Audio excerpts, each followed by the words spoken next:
Assalamualaikum warahmatullahi wabarakatuh. Selamat pagi, siang, malam, kapanpun Anda berada. Halo semuanya. Kita akan lanjutkan topik teknik kendali lingkungan, khususnya pada hal pengukuran dan pendugaan emisi gas rumah kaca. Kali ini kita akan membahas mengenai konten, yaitu pendahuluan, pengukuran emisi gas rumah kaca, pengukuran atau pendugaan emisi gas rumah kaca, dan penutup. Perubahan iklim dirasakan di berbagai sektor termasuk pertanian. Di sini dapat dilihat bahwa pada saat terjadi atau dilakukan kegiatan pertanian, maka dari lahan tersebut akan teremisi atau dilepaskan gas-gas yaitu metan dan N2O. Dan ini akan menjadi salah satu penyebab dari meningkatnya emisi gas rumah kaca yang menyebabkan perubahan iklim. Gas rumah kaca yang kita bicarakan di sini dibatasi pada CO2, karbon dioksida, metana CH4, dinitrooksida N2O, dan hidrofluorokarbon HFC.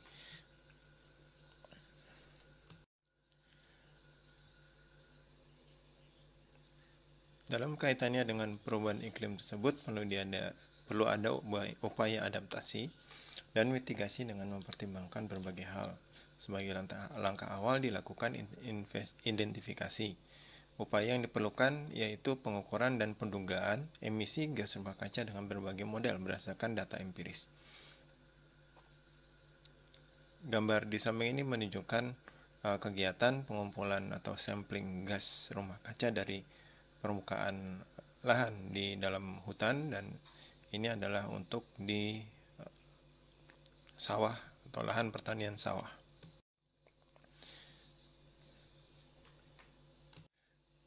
Bahan presentasi ini dibuat dengan tujuan untuk membuat panduan pengukuran emisi gas rumah kaca khususnya untuk gas CO2, CH4, dan N2O, dan membuat panduan estimasi emisi gas rumah kaca berdasarkan model yang telah dikembangkan berdasarkan data empiris.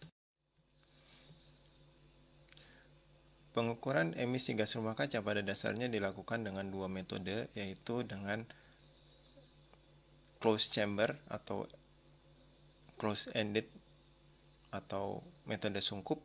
Yang kedua adalah open-ended atau membuat tanpa menggunakan sungkup. Nah, untuk yang lebih sering digunakan adalah, atau yang lebih umum atau banyak digunakan adalah menggunakan sungkup, yaitu dengan cara mengisolasi satu area yang akan diukur gasnya, sehingga di situ akan terakumulasi konsentrasi gas-gas rumah kaca yang dilepaskan selama waktu dilakukan penyungkupan. Metode yang dilakukan paling tidak ada dua di sini, yaitu secara kontinu dan diskontinu. Contohnya untuk yang kontinu, seperti gambar di sini, ini adalah satu sungkup yang dapat bergerak otomatis, dikendalikan oleh alat ini, yaitu analyzer gas dengan metode infrared atau inframerah, dan di sini ada komputer juga yang mengendalikan, dan data dan pengaturan setting dilakukan juga dengan komputer yang laptop seperti ini. Nah, ini pengukuran dilakukan dengan menggunakan infrared gas analyzer atau IRGA, dan dapat diprogram secara kontinu setiap 1 jam.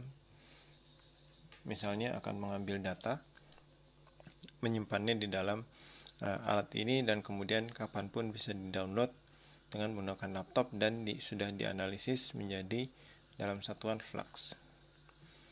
Yang kedua adalah pengukuran secara diskontinu, yaitu pengambilan sampel gas pada waktu dan kondisi tertentu.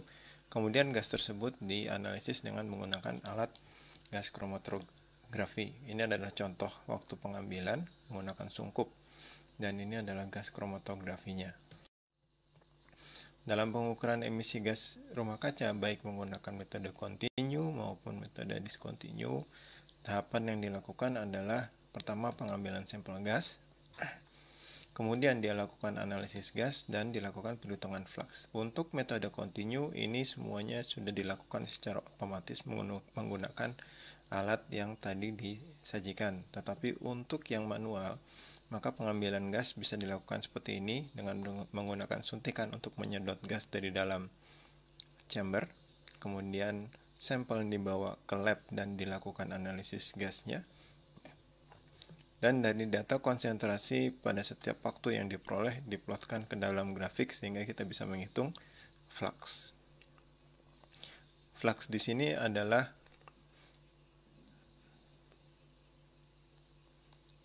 memiliki satuan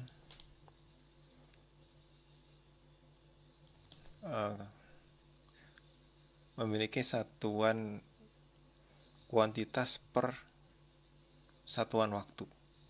Nah, kuantitasnya bisa tergantung dari substrat atau substansi yang diukur.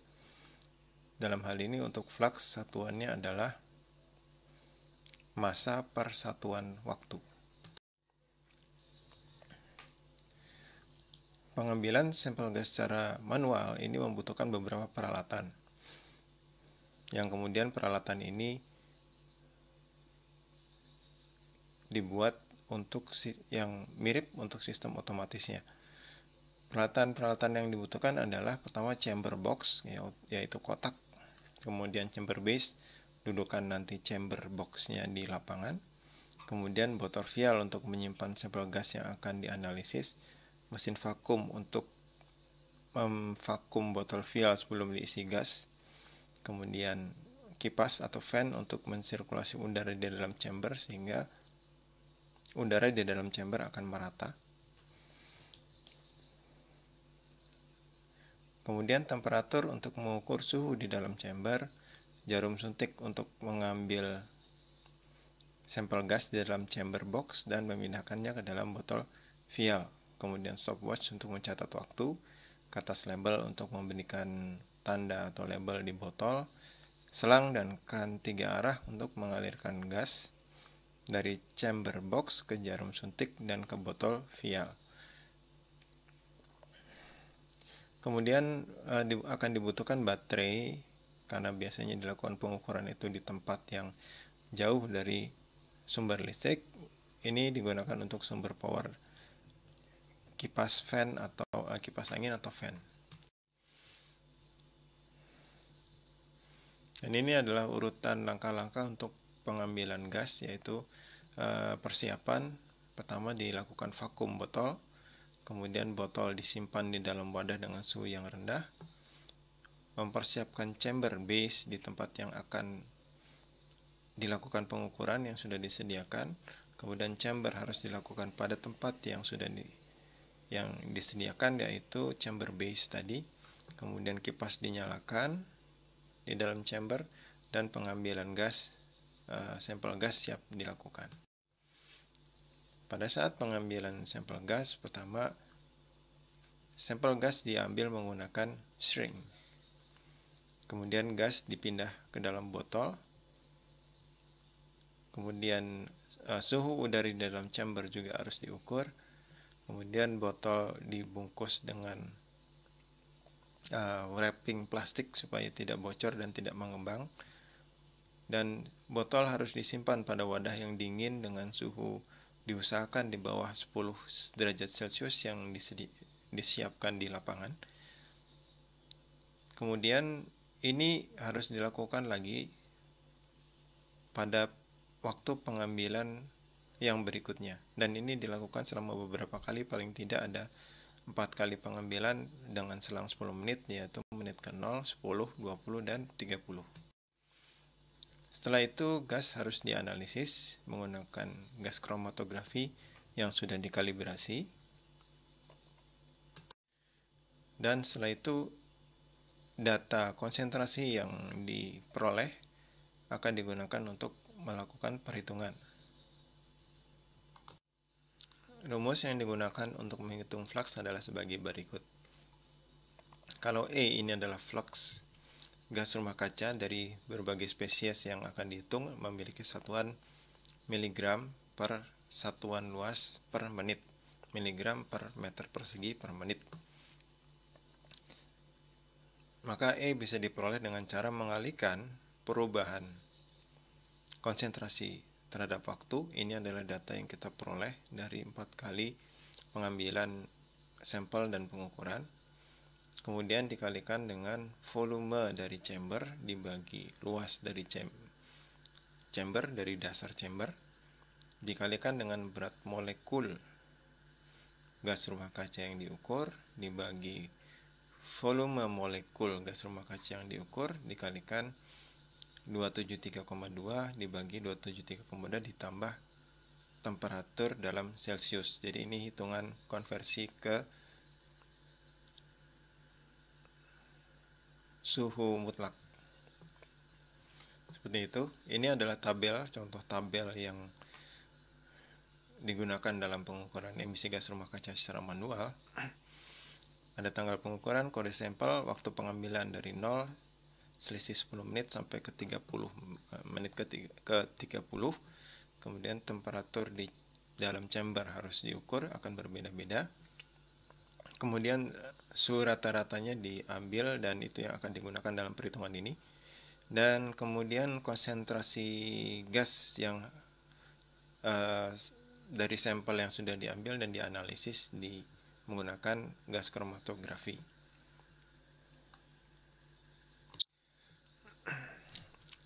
Sebagai contoh, apabila kita memiliki data ini, kemudian kita mengetahui bahwa volume chamber sebesar 0,108 meter kubik, dasar chamber seluas 0,09 meter persegi, berat molekul 16,04 gram per mol, dan volume molekul 22,41 liter. Temperatur tadi 39,3, dan DC per DT ini diperoleh dari plotting data waktu dengan konsentrasi gas di grafik, kemudian dicari regresi linearnya, dan kita akan mendapatkan DC per DT sebesar 0,075 part per million per menit. Maka nilai flux gas CH4 sebagai contoh di sini adalah, kita tinggal masukkan ke dalam rumus ini, akan diperoleh 0,0563 mg per meter persegi per menit atau 8,11 mg per meter persegi per hari. Sampai sini kita sudah ketahui bahwa pengukuran gas rumah kaca membutuhkan peralatan yang kompleks dan canggih, serta tentunya mahal seperti gas kromatografi dan infrared gas analyzer. Karena itu akan tidak mudah atau akan ada kendala biaya dalam pengukuran untuk bisa dilakukan terus-menerus atau diulang berkali-kali untuk tempat yang sama. Karena itu kita bisa melakukan pendugaan dengan mempergunakan model. Misalnya, untuk emisi gas rumah kaca ini bisa didekati dengan data lain yang diukur secara bersamaan. Contoh kelembaban tanah, suhu tanah, daya hantar listrik tanah, pH tanah, potensial redox dari tanah, dan lain sebagainya. Salah satu metode yang bisa digunakan adalah metode jaringan syaraf tiruan, yaitu salah satu model dari kecerdasan buatan yang dia akan dapat menghubungkan antara data input dengan data output yang dicari, sehingga apabila kita bisa mengukur data input ini, maka data output gas rumah kaca kita bisa perkirakan menggunakan model ini. Dan ini sangat mudah diprogram, misalkan di Microsoft Excel atau menggunakan program R atau menggunakan program Python, Basic, dan sebagainya. Sehingga dengan adanya yang sudah diprogram akan jauh lebih mudah kita untuk memperkirakan gas rumah kaca berdasarkan pengukuran dari parameter-parameter yang dapat dilakukan dengan peralatan-peralatan yang lebih murah dan lebih mudah dioperasikan. Sebagai contoh, ini adalah pengukuran parameter lingkungan yang dilakukan bersamaan dengan pengukuran gas rumah kaca, yaitu kelembaban tanah, suhu tanah, daya hantar listrik tanah. Dan ini harus dilakukan secara saksama. Akan dibutuhkan galian tanah sedalam sesuai dengan kebutuhan kita akan mengukur di kedalaman berapa. Kemudian cara penanaman sensornya, kemudian menghubungkan dengan data logger dengan menggunakan software dan melakukan setting interval pengukuran. Jadi penempatan sensor, penyiapan data logger, dan setting interval pengukuran harus dilakukan dengan cermat. Demikian pula untuk pH dan elektrokonduktivitas dari tanah. Ini dapat dilakukan pengukuran di laboratorium secara tidak kontinu, yaitu dengan membawa sampel tanah, kemudian diukur pH-nya dengan metode pengukuran pH yang standar, yang prosedurnya juga harus dilakukan dengan seksama. Kemudian penyiapan sampel dari tanah yang akan diukur pH-nya dan EH-nya. Kemudian baru dilakukan pengukuran menggunakan ORP meter. Dan hasil pendugaan emisi gas rumah kaca menggunakan artificial neural network atau jaringan saraf tiruan tadi dengan menggunakan parameter lingkungan yang lain yang diukur secara bersamaan, maka kita bisa memplotkan hasil observasi terhadap hasil estimasi. Sumbu Y ini adalah observasi, sumbu X ini adalah estimasi dari emisi gas rumah kaca untuk waktu yang sama. Tetapi yang di sumbu X ini adalah perkiraan menggunakan jaringan saraf tiruan. Kita bisa lihat bahwa titik-titiknya mengumpul di tengah. Di sini juga sama, kita peroleh Y-nya sama dengan 1 lebih sedikit, tapi ini masih 1 dikalikan X. Ini juga masih 1 dikalikan X. Artinya ini menunjukkan bahwa kurang lebih nilai yang dihasilkan dari estimasi itu sama dengan nilai hasil observasi, walaupun ada simpangan kemana-mana, karena ini biasa terjadi di dalam pengukuran. Selalu akan ada perbedaan antara observasi dan estimasi. Dan kalau kita lihat di angka R kuadratnya, ini juga sangat baik, 0,7 ke atas. Jadi dengan demikian metode ini bisa dijadikan alternatif untuk digunakan dalam pendugaan emisi gas rumah kaca. Kemudian kalau kita plotkan antara data yang telah diestimasi dengan data pengukuran, titik-titik ini adalah data pengukuran, garis ini adalah estimasi, dan ini adalah untuk setiap hari penanaman, setelah penanaman.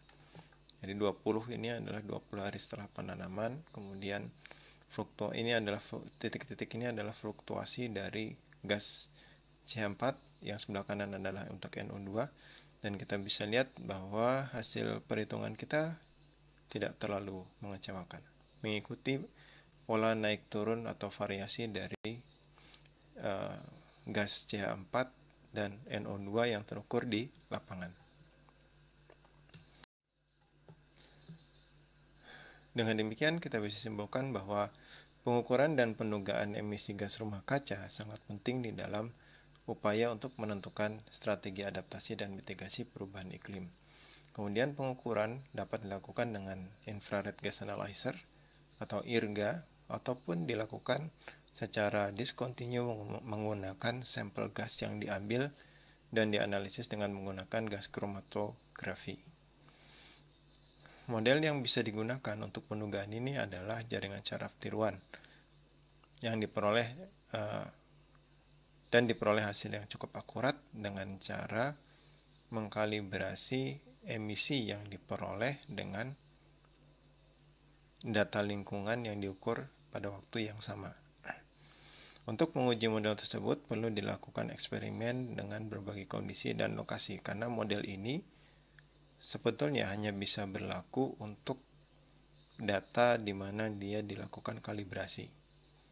Jadi misalkan kita menggunakan data yang dilakukan pengukurannya di IPB, maka kita tidak bisa menggunakannya sebelum dikalibrasi ulang untuk data yang digunakan di lokasi lain. Demikian, terima kasih.